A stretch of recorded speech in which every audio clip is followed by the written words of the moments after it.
Shri Venkateswara gold తాకట్టులో ఉన్న మీ బంగారాన్ని విడిపించి కొనబడును.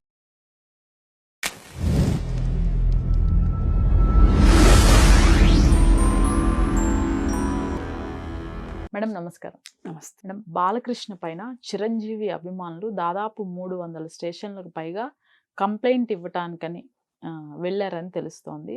దీనిపైన చిరంజీవి గారు స్పందించి అలాంటి పనులు చేయొద్దు, ఇక్కడితో ఆపేయండి, నేను చెప్పాల్సింది చెప్పేశానని ఎయిర్పోర్ట్లో విలేకరులతో కూడా మాట్లాడటం జరిగింది.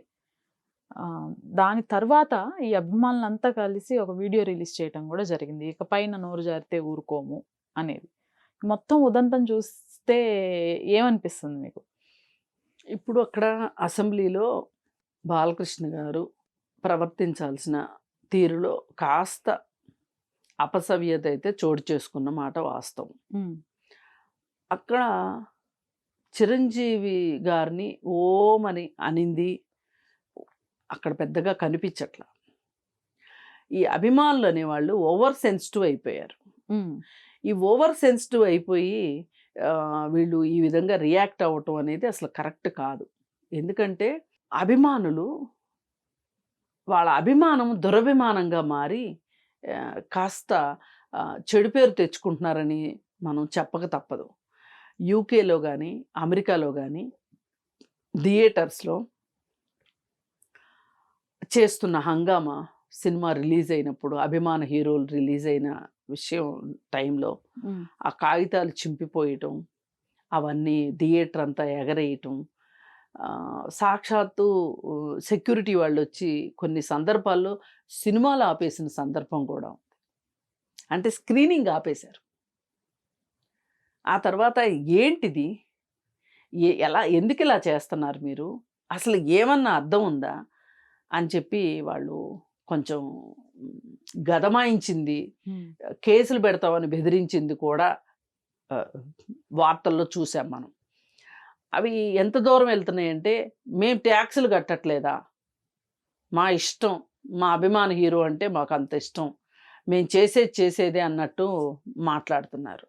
ఇది లండను అమెరికా 2 చోట్ల అవుతూనే ఉన్నాయి, మళ్ళీ జరుగుతున్నాయి. కొంచెం కెనడాలో కూడా మొదలెట్టారని తెలిసింది. అంటే తెలుగు వాళ్ళు ఎక్కడ ఎక్కువ ఉంటే అక్కడ ఈ పనులు చేస్తున్నారు. అభిమానుల పరంగా విడిపోవటము, కులం పరంగా విడిపోవటము, ఇవన్నీ జరుగుతున్నాయి అక్కడ.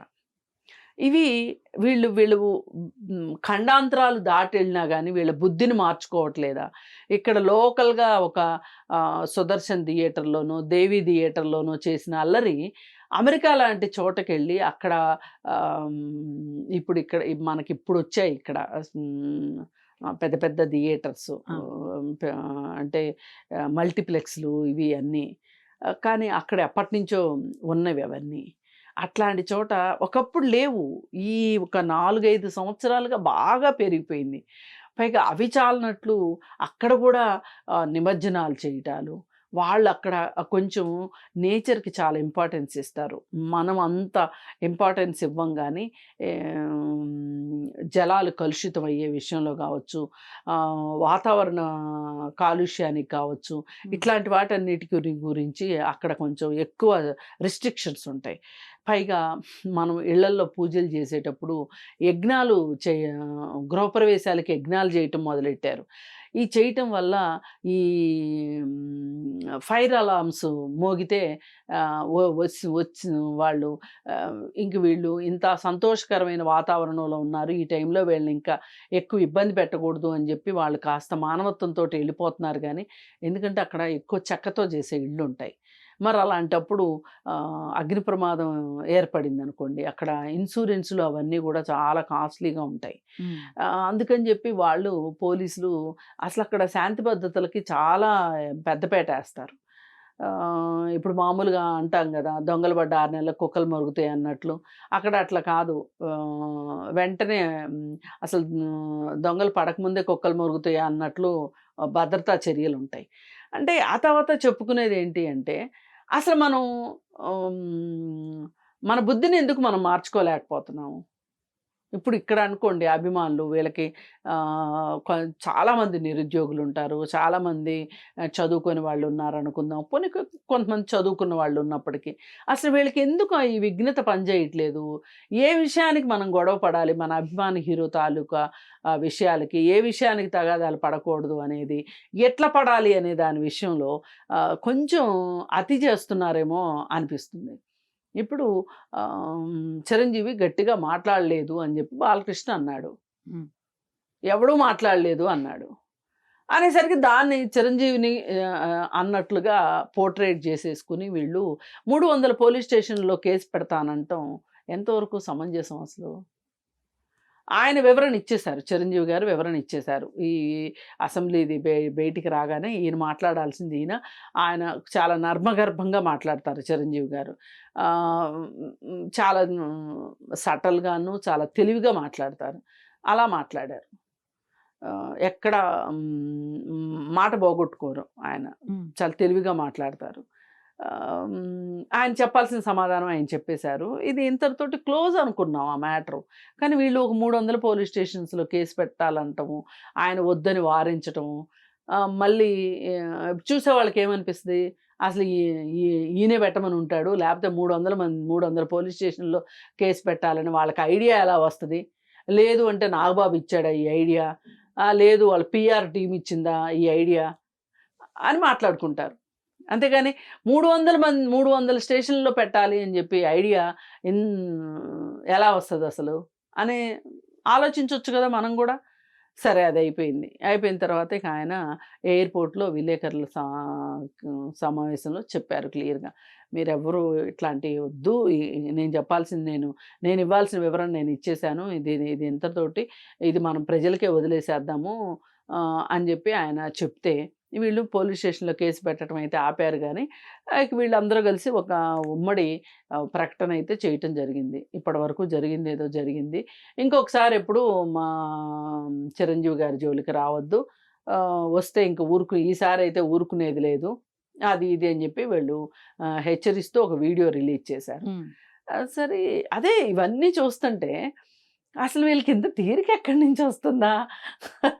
అభిమానులు ఎంత అభిమానులు అయినా సరే ఇంత తీరికేంటా ఈ అభిమానులకి అసలు? అంటే వాళ్ళ అభిమాన నటుడి మీద ఈగ కూడా వాలనివ్వరా?